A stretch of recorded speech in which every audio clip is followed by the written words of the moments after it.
bashkë me Arianën, çfarë ja. Është kemi një studim strategjik kamera. A mundi të ishte pak më afër? Po.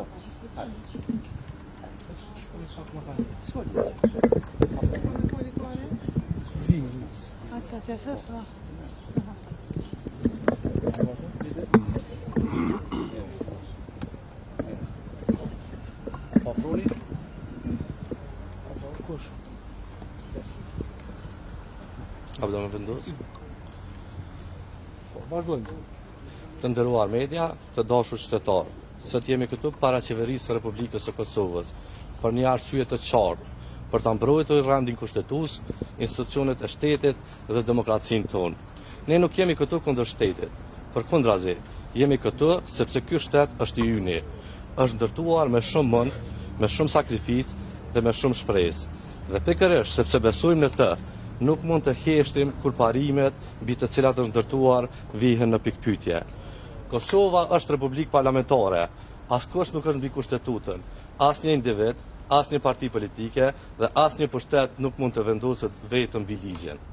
Kur cënohet rendi kushtetues, nuk është vetëm një parti që duhet të shqetësohet, nuk është çështje e një emri, e një partie apo një mandati. Është çështje e secilit prej nesh, sepse sot mund të preket njëri, nesër mund të preket tjetri, sot mund të cënohet një institucion, nesër mund të cënohet e drejta e secilit prej nesh. Prandaj, qëndrimi ynë është i qartë. Kosova duhet të funksionojë me kushtetut, me ligje dhe me institucione. Ne nuk kërkojmë privilegje, kërkojmë respektim të rregullave të Republikës. Kërkojmë atë që duhet të kërkojë çdo qytetar nga shteti vet, që rregullat të vlejnë njësoj për të gjithë, pavarësisht se kush është në pushtet dhe kush është në opozitë. Këtë shtet e ka ndërtuar gjenerata të tëra. Për këtë liri janë sakrifikuar njerëz, për këtë republikë është derdhur gjak. Prandaj, Kosova nuk është thjesht një administrat, një qeveri, një mandat 4 vjeçar, është amanet dhe përgjithësi. Është shtëpia që kemi ndërtuar bashkë dhe që një ditë dua të lëm fëmijëve tonë. Pyetja është çfarë shteti dua t'ja lëm? Një shtet ku pushteti vendos rregulla sipas vetes, apo një shtet ku rregullat janë më të forta se pushteti? Për ne, përgjigjja është e qartë. Prandaj, nga këtë, para qeverisë Republikës së Kosovës, themi qartë, nuk ka demokraci pa kushtetut, nuk ka shtet pa institucione, nuk ka republikë pa respektim të ligjit. Ne do të vazhdojmë të qëndrojmë në mbrojtje të rendit kushtetues, në mbrojtje të institucioneve dhe në mbrojtje të Republikës së Kosovës, jo për një parti, jo për një individ, po për secilin qytetar që beson në Kosovën që duhet të jetë shtet i së drejtës sot dhe nesër, sepse shteti nuk është pruna askujt, shteti është i qytetarëve të Republikës së Kosovës, është i të gjithëve neve, dhe ne do të mbrojmë atë me përgjegjësi, me vendosshmëri dhe mbi të gjitha me respekt për kushtetutën dhe demokracinë. Faleminderit. Atëherë përshëndetje për të gjithë ju, faleminderit që jeni me ne, të nderuar qytetar. Edhe sot jemi këtu para dyerve të qeverisë, bashkë me kolegët nga Partia Demokratike, Aleanca dhe struktura tjera të dy partive, për të vetëm qëllim që të tregojmë Albin Kurtit, t'ja rikujtojmë që askush nuk është mbi kushtetutën. Deputeti Kurti mundet edhe me ikë nga përgjegjësia që dalë dhe të jap llogarit në një paranesh, mirë po nuk mund asnjëherë të ikë para përgjegjësisë ndaj respektimit të rendit të ligjit dhe ndaj respektimit të vullnetit të qytetarëve. Ne këtu jemi, nuk do të largohemi, nuk do të lëvizim, do të qëndrojmë në mbrojtje të kushtetutës, në mbrojtje të rendit dhe të ligjit, sepse Republika është mbi çdo individ e Kosova është më e madhe se çdo pushtet.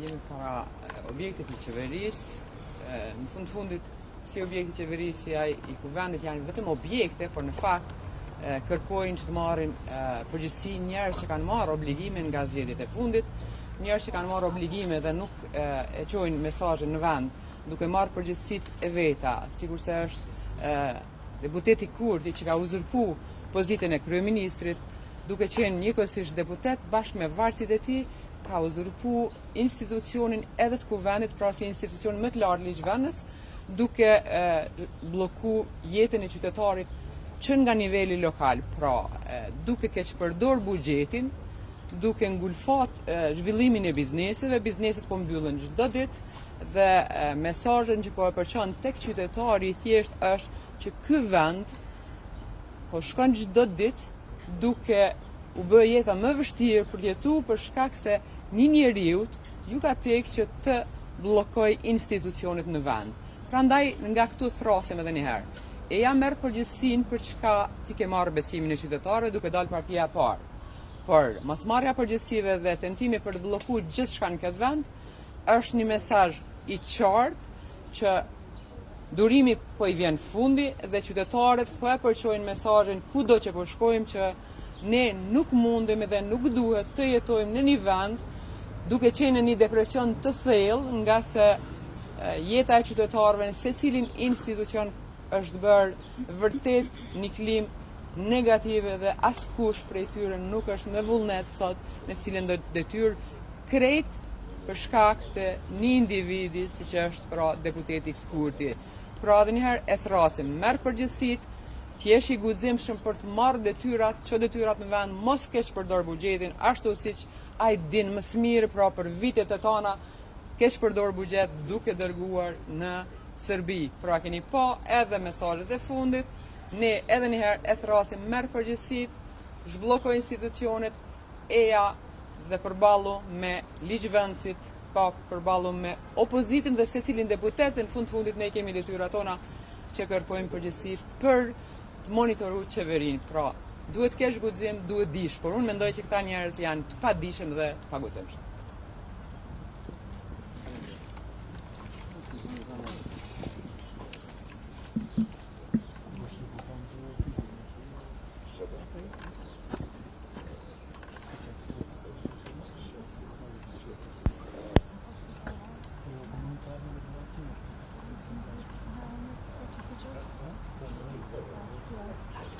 Thank you.